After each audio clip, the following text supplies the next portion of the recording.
So I had the old input shaft bearing removed from a shop, cost me like 20 bucks. So it's not that hard thing. You can get a bearing puller and have it done yourself, but I got some bearing pullers and it didn't really work, so I just had it done. And I also ordered the new part. This took a while to get, but I don't know how to say it, but Henninger Toyota in Calgary, they're really helpful. Apparently there's only like 4 of these in all of Canada or North America, so it's kind of hard to get to, but I got one. This is the part number you're gonna need: 903633580.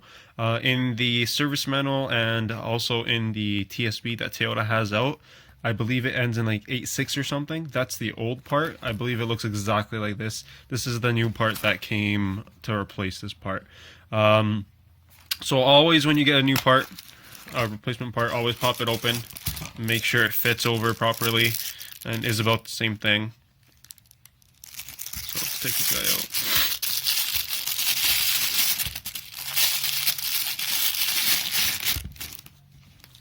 So yeah, the only difference is this one has that black covering ring, this one has a green. Not that big a deal. I'm actually not a deal at all. But yeah, put them on top of each other and they are pretty much the exact same thing, minus like when I can't hold it properly. But yeah, they're the same thing, but there's a huge difference in how they roll. So I'll put the phone down and I'll roll these bearings right beside each other, and you'll be able to hear a lot of scraping and whatnot from here. And I re-lubricated this to make it sound better, and it did sound better, but you can still hear a lot. So I'll show you what I mean by that. Let me put the phone down and you guys can hear the recording of what I'm talking about. So this is the first bearing, the original bearing.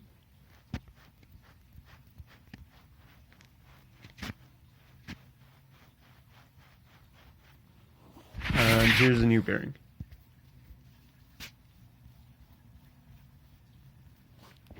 First bearing, original bearing. Now I'm not sure if you guys could actually hear anything there. It's actually pretty hard to hear, but just let me tell you guys that this one's much harder to rotate, and there is a lot more noise that I can hear from the inside when I put this near myself than I can on this. I actually can't hear anything in this except for like lubricant moving around. Pretty sure these are greased from the inside, so that's that there. So what I'll show you guys now is how to put 6th gear back together, because mine fell out as I had this bearing taken out, and then I'll show you guys how to install this. What I'm going to start by doing is hitting everything with this entire shaft with some brake cleaner, so it's just easier to handle and doesn't slip everywhere. Yeah, I'm not going to soak it or anything so that the bearings underneath don't get all screwed up. I'm just going to hit it enough so that, hey, you know, I can actually grip on it. So I'll be right back after I hit this with some brake cleaner. This is going to be hard to do with one hand, but basically this is where the bearing goes. And now if you haven't removed the bearing and you're kind of wondering what to do, there is a shim. This is where the bearing sits, right here. And then you see this place in between here. There's a shim, or what's it called, a snap ring that sits here. So you're going to have to remove that as well. Now basically once you get that bearing removed, if you're like me and you screw up, this entire bearing will come out. Or not the bearing, this is 6th gear will come out. And the way 6th gear is held on is basically there's 2 of these needle bearings. Let me put these off to the side somewhere safe so they don't get too dirty. These off here. And then what happens is that you have the synchro ring like this. Sorry, just gotta adjust up. So you have the synchro, you have the hub. This is really hard to do with one hand. You have the hub and you have the keys. So this is the hub that I'm going to remove now, and then you have the keys right there. So I'm going to remove those as well, just lift them off. It's hard to do with one hand. That removed, you should be looking like this. You shouldn't be able to take anything past this off because this is pressed on. You might be able to move this. That's just the head. It shouldn't really move. But yeah, take a look. I don't think it'll move.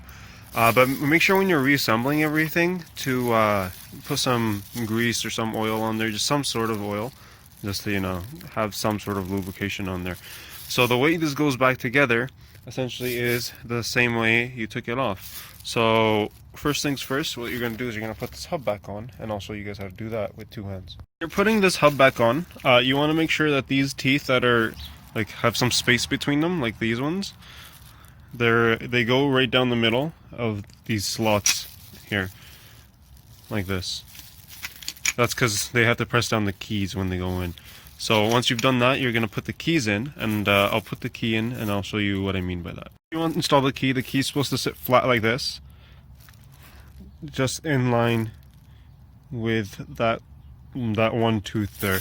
You're going to do the same thing to the other two around the shaft. You've gotten all those guys in, you're going to install the synchro.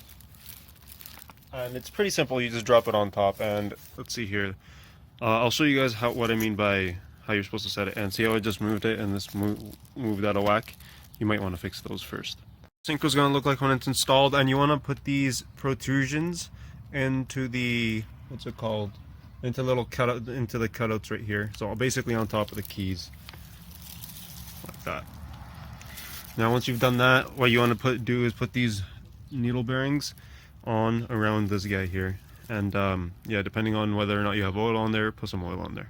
Once you've got those needle bearings on, you just got to put them on, like just set them on. They're not stuck on there.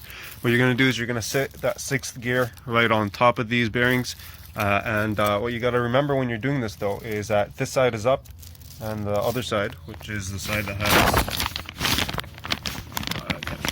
basically has little teeth underneath that goes on the bottom here. And yeah, just make sure everything's still in alignment before you do that. Put 6th gear and all the synchros and whatnot back together.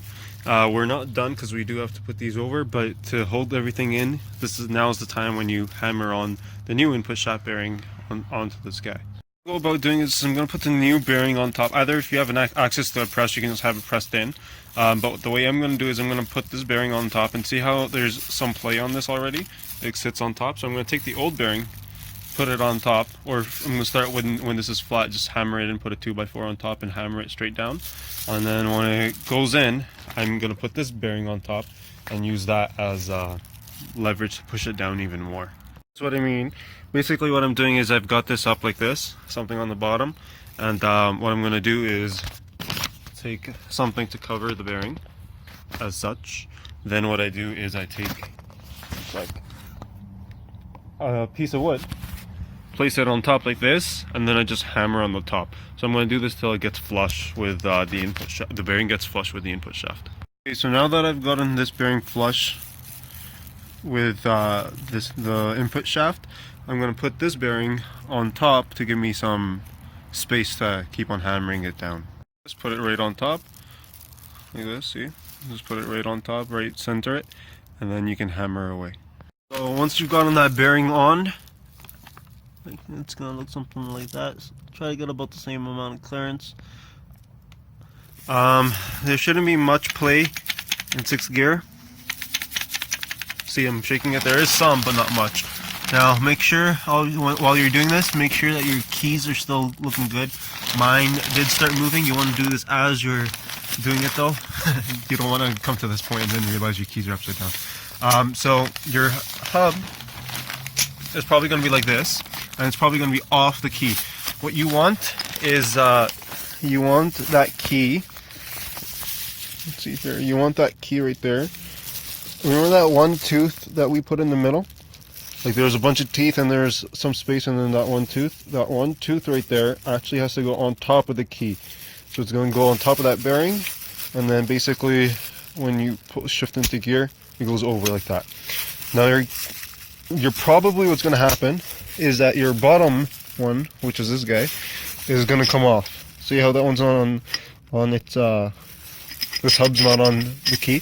What you basically have to do is just lay this guy down, is find that one hole or that one place in the key in the hub where you have some space. So if I look here, I'm not sure if you can tell, but see how there's some space right there? There's a key, no key, key, no key. So essentially you want to line up that one key in the middle of no keys, so like right there, with this ball, and then slide it up. This is probably gonna need 2 hands, but basically you want that one key, or not that one key. Why do I keep on saying key? One tooth going over the key, and that's gonna be, you'll notice it's the same thing on every single one. So do that. Gotten that on there good. The next step is just to take your snap ring, your new snap ring. I ordered 2, thinking that there'd be a difference. There's different millimeter thicknesses or whatever you can get. Try to just take a look at your old one and order from there. Basically, you just got to put that back on here so that it holds on well. Is how you replace your input shaft bearing on the EB60.